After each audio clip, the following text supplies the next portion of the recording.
Hello everyone, তো একটা ডিম দিয়ে আমি কি সুন্দর একটা মজার নাস্তা তৈরি করে ফেলেছি, সেটা আপনাদের কাছে আজকে শেয়ার করব।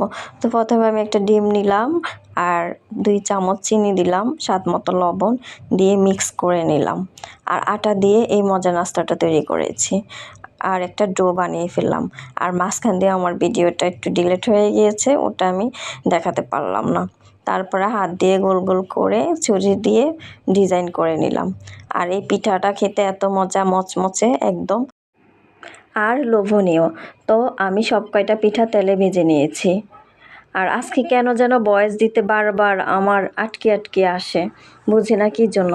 অনেক সময় বলি যে অনেক কিছু ভিডিওতে ভয়েস দিব, যখন ভিডিওতে ভয়েস দিতে যাই তখন কিছুই মনে থাকে না, তখন মনে হয় নিজেকে খুব বোকা বোকা।